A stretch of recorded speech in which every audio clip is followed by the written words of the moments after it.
Thumbnail देख के तो आप लोग को लगा होगा कि क्या हुआ, ये क्या हो रहा है, बीएड शामिल हो के थंबनेल लगाया गया है। लेकिन यह क्यों लगाया गया है, इस पर हम सारी चीज़ें क्लियर करने वाले हैं आज की इस वीडियो में।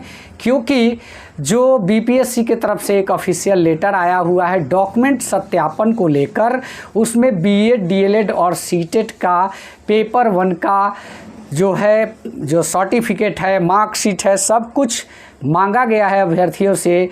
आखिर इसके पीछे की सच्चाई क्या है? अभ्यर्थी तमाम ग्रुपों में इस चीज़ को लेकर पूरी तरीके से अपने आप को चिंतित महसूस कर रहे हैं कि डॉक्यूमेंट वेरिफिकेशन में बीएड अभ्यर्थियों से आखिर उनके सर्टिफिकेट और सीटेट के सर्टिफिकेट क्यों मांगे जा रहे हैं, वो भी प्राइमरी के। तो ऐसे में ये बहुत बड़ा सवाल बना हुआ है। आज की इस वीडियो में हम इसी चीज़ को क्लियर करने वाले हैं और साथ ही साथ आपको बता दें कि ऐसा कुछ नहीं होने जा रहा है। आप बिल्कुल अस्वस्थ रहें, वीडियो को पूरा देखिएगा, अंत तक देखिएगा, सारी चीज़ें आपको समझ में आ जाएगी। तो दोस्तों चलिए सबसे पहले जानते हैं उस लेटर के बारे में। पहले इस लेटर को आप देखें तो वहाँ पे जो लेटर है उसमें डॉक्यूमेंट सत्यापन की बात की गई है। वो किसके लिए? तो जो किया गया है उच्च माध्यमिक और उच्चतर माध्यमिक के लिए। किस लिए?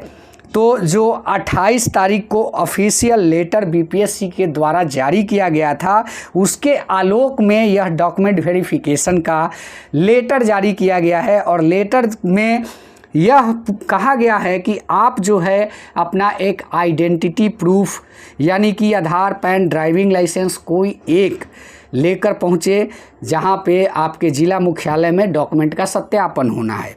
और आरक्षण संबंधी पेपर को भी लेके पहुँचे, जहाँ पे आपके जो आरक्षण का लाभ मिलना है उसको सत्यापन करना है। दिव्यांगता, अगर आप दिव्यांग अभ्यर्थी हैं, उसकी सत्यापन के लिए कि आप दिव्यांग हैं कि नहीं।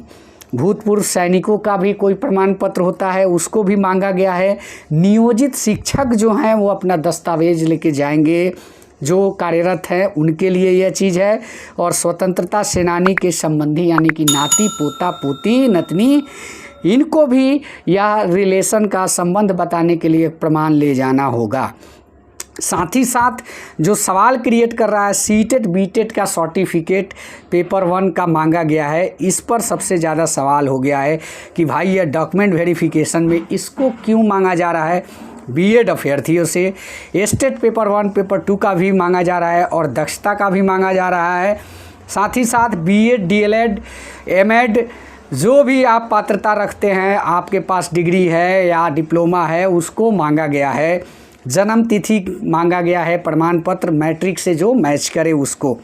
तो मैं ये बता दूं कि यह किस लिए मांगा गया है। यह इसलिए मांगा गया है कि आप 28 तारीख को लेटर को देखें। 28 तारीख का जो लेटर जारी हुआ था, आप स्क्रीन पे देख सकते हैं। उस लेटर में बताया गया है कि जो आपका 4 से 12/9/2023 तक जो काउंसलिंग मतलब कि डॉक्यूमेंट वेरिफिकेशन का जो काम होने वाला है, वो यही होने वाला है। माध्यमिक और उच्चतर माध्यमिक यानी कि 9, 10 और 11, 12 का जो डॉक्यूमेंट सत्यापन का काम है उसको किया जाना है। इसके आलोक में सारी चीज़ें मांगी गई है। अब आप लोग के दिमाग में यह सवाल आता होगा कि जब डॉक्यूमेंट वेरिफिकेशन स्टेट के अभ्यर्थियों का करना है, हायर सेकेंडरी और सेकेंडरी के अभ्यर्थियों का करना है, तो प्राइमरी के पेपर को क्यों मांगा गया? देखिए, यहाँ पे बीपीएससी ने स्टैंड अपना पहले ही क्लियर कर दिया था कि हम एक जगह पे ही नियोजन करेंगे, यानी कि नियुक्ति प्रक्रिया में शामिल करेंगे, या तो प्राइमरी में, या तो माध्यमिक में, या तो उच्चतर माध्यमिक में।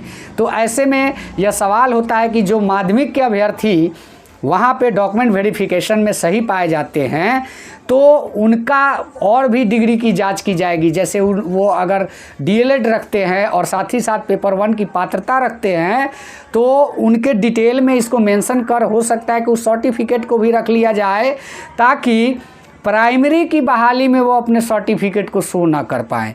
तो ऐसे में यह मांग के एक तरह से कहा जाए तो विभाग यह सुनिश्चित कर देना चाहता है कि हम एक ही जगह पे आपकी नियुक्ति प्रक्रिया करेंगे। इसका मतलब यह बिल्कुल नहीं होता कि बीएड वालों के डॉक्यूमेंट का सत्यापन प्राइमरी के लिए उस दिन हो रहा है, ऐसा नहीं है। आप यह इमेजिन करें, आप याद करें कि जो लेटर निकला है उसमें कहीं से भी प्राइमरी का जिक्र नहीं है और डॉक्यूमेंट मांगा जा रहा है बीएड वालों से प्राइमरी का। ऐसा क्यों? आपके पास कोई सूचना ऐसा आई?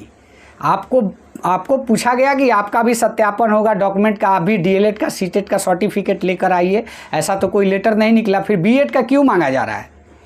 तो बीएड अभ्यर्थियों का मांगने के पीछे की रीज़न हमको जहाँ तक समझ में आता है वो यही है कि उनके डॉक्यूमेंट को वहीं पे निरस्त कर दिया जाए, वहीं पे रोक लिया जाए, रख लिया जाए, ताकि वो आगे जो है किसी भी नियोजन की जो डॉक्यूमेंट वेरिफिकेशन की प्रक्रिया है उसमें वह शामिल ना हो पाए, क्योंकि डॉक्यूमेंट नहीं रहने की स्थिति में वो जा नहीं सकते। और ऐसे में कुछ अभ्यर्थी ये भी सोचते हैं, एक और भी अभ्यर्थियों के दिमाग में चलता है कि ठीक है हमारा वहाँ स्टेट का डॉक्यूमेंट का वेरिफिकेशन होगा, अगर देखेंगे प्राइमरी में नज़दीक हो गया तो प्राइमरी में शो करके मैं नज़दीक आ जाऊँगा, जाने दो स्टेट में नौकरी नहीं करनी, कहीं से पैसा आना चाहिए, प्राइमरी ही कर लेते हैं, ऐसा भी बहुत अभ्यर्थी सोचते हैं।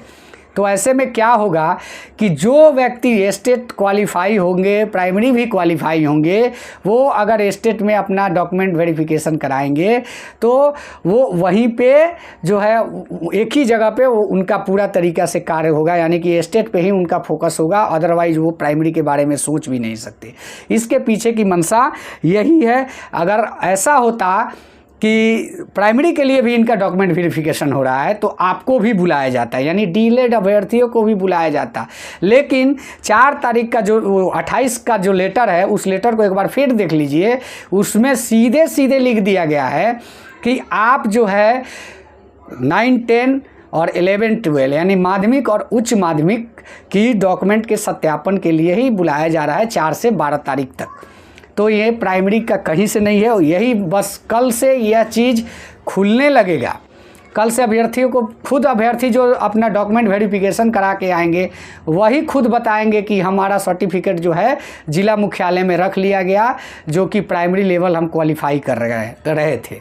तो देखिए ऊपर से कोई चीज़ें हो रही है, यानी कि अगर 11, 12 से होता है तो वहाँ पे प्राइमरी के भी क्वालिफाई स्टूडेंट होते हैं, तो वहीं पे उनका नियोजन होगा, ये सीट बैलेंस आएगा।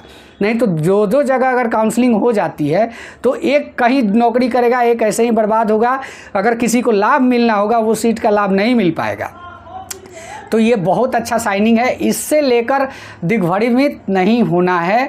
अभ्यर्थी यह समझे कि यह विभाग जो स्टेप उठाया है ये बहुत बढ़िया स्टेप है और ये अभ्यर्थी हित में उठाया गया स्टेप है, तो कहीं से किंतु परंतु नहीं है। और अभी मैंने वीडियो स्टार्ट होने के पहले जो भी मैंने बताया कि ये डॉक्यूमेंट आपको लेके जाना है, तो वो जो है माध्यमिक और उच्चतर माध्यमिक के अभ्यर्थी लेकर जाएंगे और सारी डॉक्यूमेंट का वेरिफिकेशन कराएंगे। यानी कहने का मतलब कि आपने जो आवेदन में डॉक्यूमेंट इस्तेमाल किया है वो तो लेकर जाना ही है। अगर आप डीएलएड और सीटेट रखते हैं तो उसको भी लेकर जाना है, नहीं तो शायद कुछ पनिशमेंट भी है। अगर बाद में कहीं पे जाके आप प्राइमरी में अगर अपनी काउंसलिंग कराने की सोचेंगे, डॉक्यूमेंट वेरिफिकेशन की सोचेंगे, तो हो सकता है कि वहाँ पे आपको दोनों जगहों से वंचित कर दिया जाए। इसलिए ईमानदारी इसी में है, भलाई इसी में है कि आपसे जो डॉक्यूमेंट विभाग मांग रही है उसको लेकर पहुँचे, अन्यथा अगर नहीं रहने की स्थिति में भी आपको वॉकआउट किया जा सकता है। इसलिए कोई रिस्क ना लें। अगर आप वैध कैंडिडेट हैं तो आप अपने डॉक्यूमेंट का सत्यापन पूरी ईमानदारी से कराएं, ताकि हो सकता है कि आपके एक ईमानदारी की वजह से आपके एक छोटे भाई या आपके समकक्ष को भी फ़ायदा हो। उम्मीद करता हूँ यह वीडियो आप लोग को अच्छा लगेगा। अच्छा लगा है तो चैनल को सब्सक्राइब करें। धन्यवाद। जय हिंद, वंदे मातरम।